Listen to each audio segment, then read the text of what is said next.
Andy, is this really worth 5 Nintendo Switch 2s? Because, oh my God. It's insane. It's insane. But it's slightly less insane than we were worried about. So That's so true. This is the weird world we're now in. And to catch up to the middle of the conversation you've just joined, we're talking about the ONEXPLAYER X2 Mini price. And of course, it goes live on Indiegogo later today as we're filming this, or it's already live for you in the future. Yep. So we have the confirmed prices of all the different variants that are available. And I don't want to say like our worst fears have been realized, because it does come in slightly under what we were worried about. Yeah, this actually comes in like kind of considerably under what I expected for this model. Yes. Because of course, we'll talk about the other one later, but ONEXPLAYER are launching 2 handhelds like really, really soon. You've got this one, the X2 Mini Pro, and then you've got the 3 with the Intel Arc G3 Extreme. Now, we actually, in the last video we discussed, which was focusing on the ONEXPLAYER 3, gave our predictions of price somewhere between the sort of 2,300 to 2,700 for the Intel Arc G3 APU, which should be a lot more affordable than this one. So this is now coming in kind of at that lower end of our prediction, but this is the more powerful device.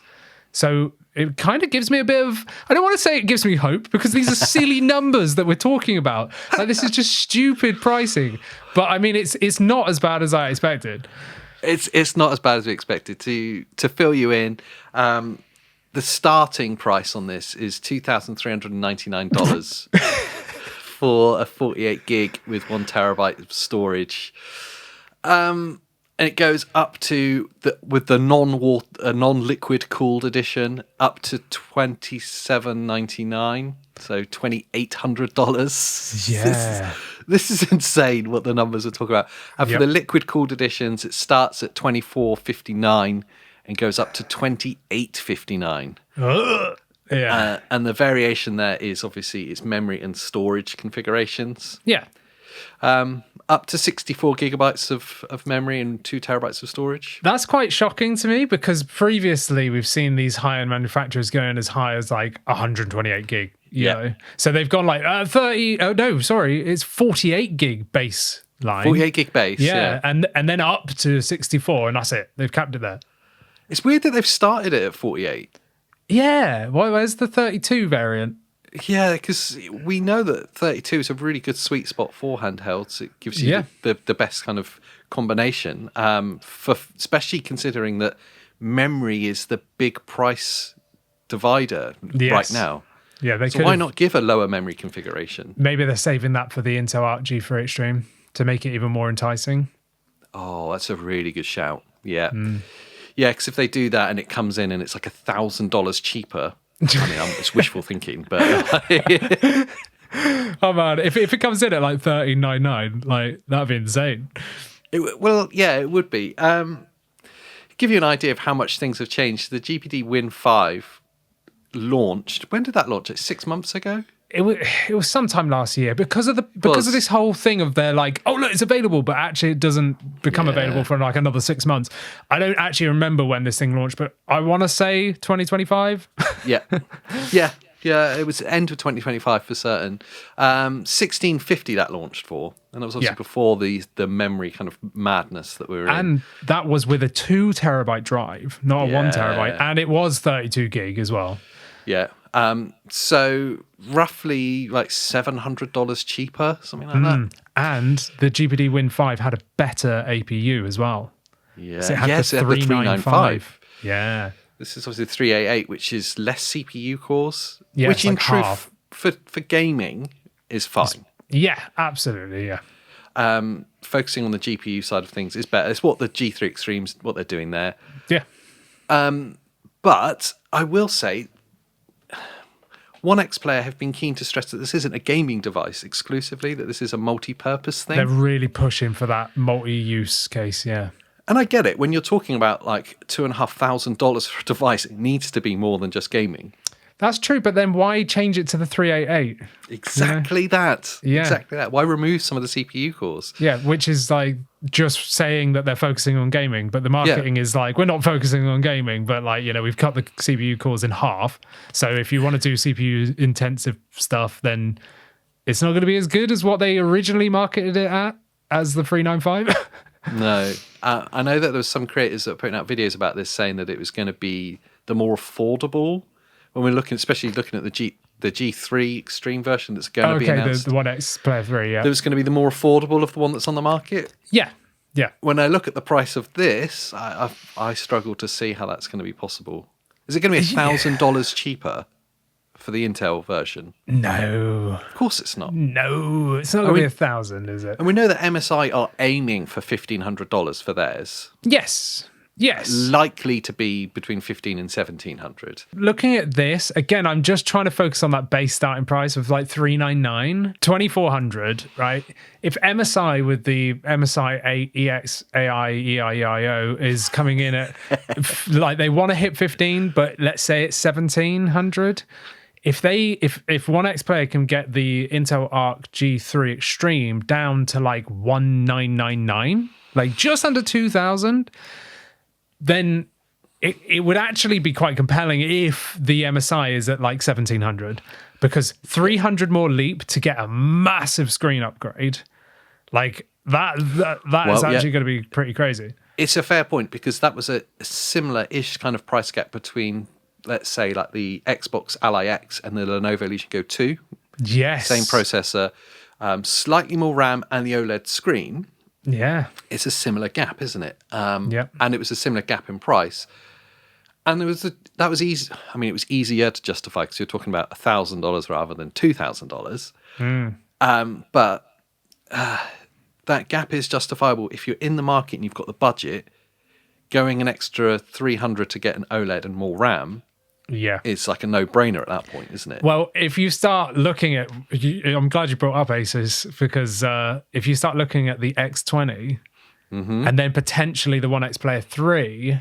Wow. The X20 is going to be like $2,500 because it comes with those glasses that are worth $850 on their own, un-Asus branded. So the non-Asus branded ones are $850. Yeah. So pair that with a new OLED Ally forcing glasses on you. If that comes in at $2,500 and they get a ONEXPLAYER 3 in at $2,000 with an Arc G3 Extreme, you're looking at a Z2 Extreme versus an Arc G3 Extreme and an 8.8-inch OLED versus a 7.4, I think it is. Yep. Yeah. Like, this is actually starting to look more compelling if you're looking in between those. Yeah, I guess it all depends on, like, are you in the market currently for, like, and you've got that money ready to spend? For those of us that, probably most people that are watching this that have already recently bought a device that probably aren't in the market to upgrade, or, like, maybe they would if it was an enticing price point, which is kind of where we always sat. Like, you've got a current device, something comes out and it's an enticing price point. I could sell this one, put towards that, get most of the way there. But yeah, so for those of us, majority of us, we look at this and just go, well, it's so far away from what we currently have in the price. Yes. Yeah. It's impossible to get anywhere near it. Yeah. It is silly. It's silly. So then I tongue-in-cheek started with saying, is this really worth 5 Nintendo Switch 2s? I know that that's a bad comparison because if you're in the market for a PC handheld, Switch 2's not in the same ballpark. But is this worth 5 Xbox Allies? Yeah.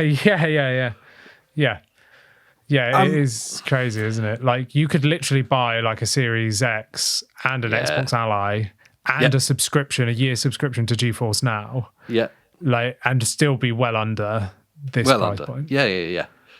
I mean, you could probably buy all the current generation like main consoles and still be under this price. Yeah.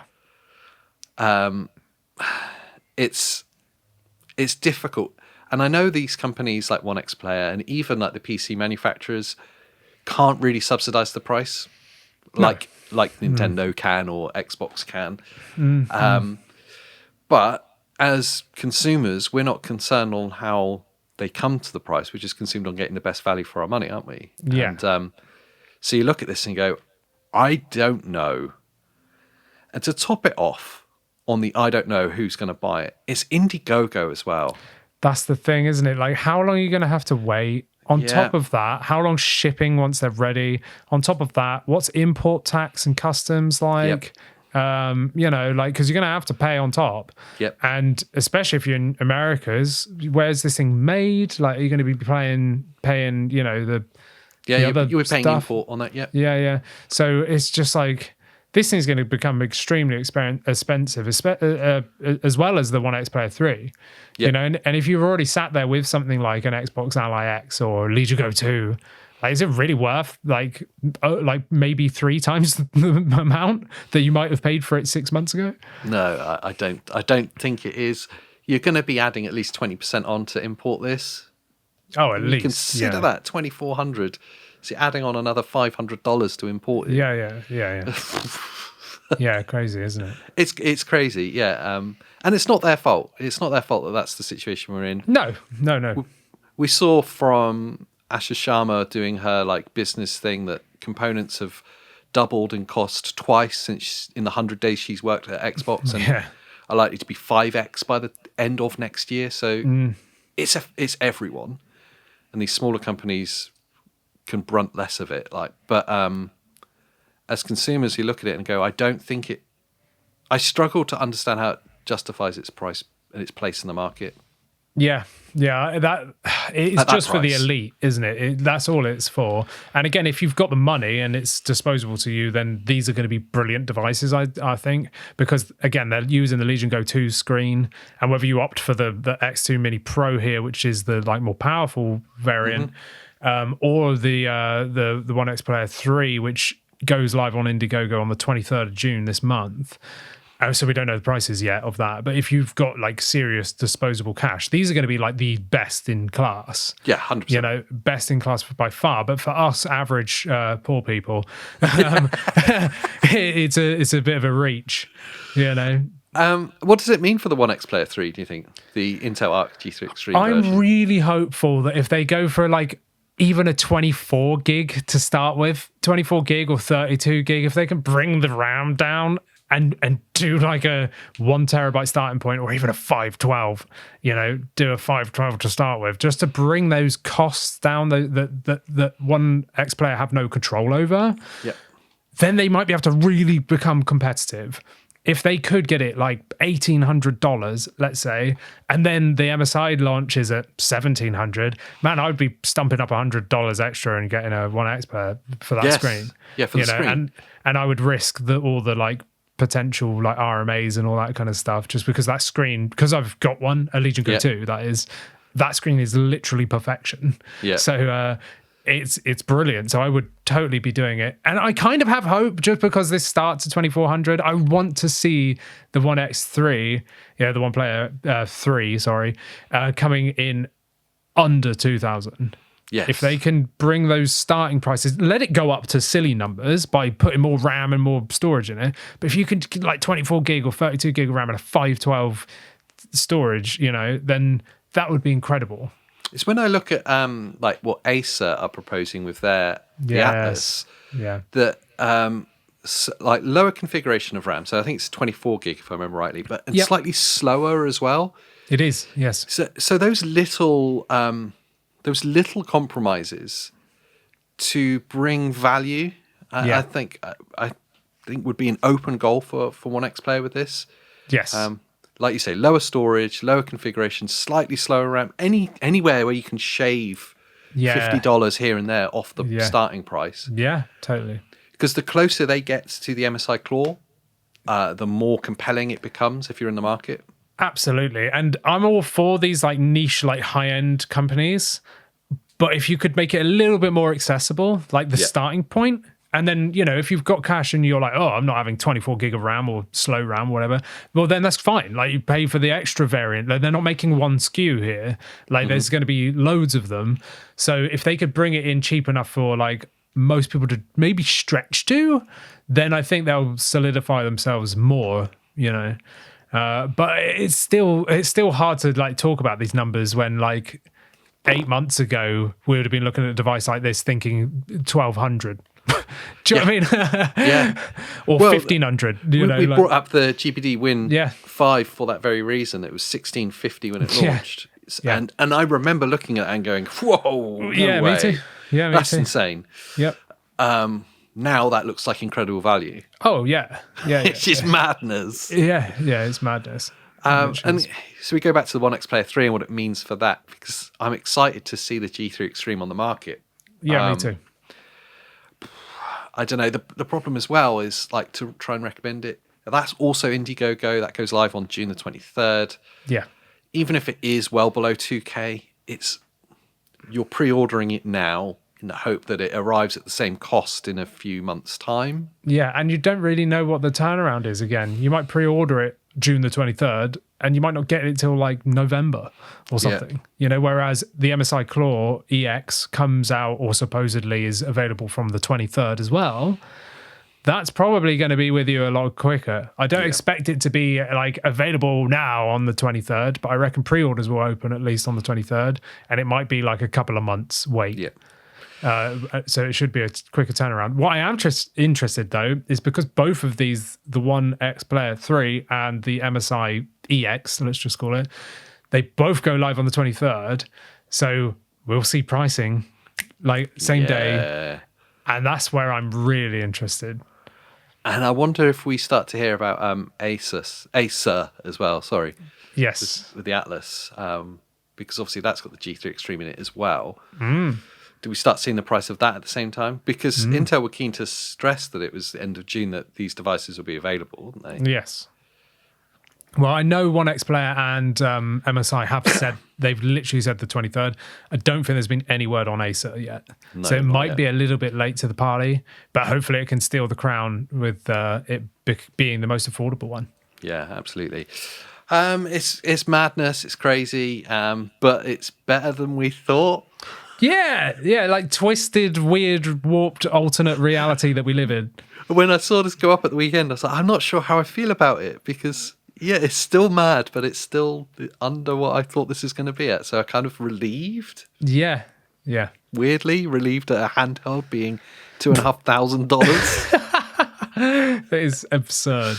It's absurd, and if you think it's absurd, let us know in the comments down below. In fact, just let us know your general thoughts about this as a whole. Whilst you're down there, please do like this video, subscribe for more handheld gaming content. Yes. What else should they do, Andrew? Become a member, and you get to chat to us on our private Discord as well. Love it. Do you like it that I called you Andrew? Yeah, I've noticed you've been doing that in the podcast as well. It's weird. Not even my family calls me that. I love it. So until the next time. See ya.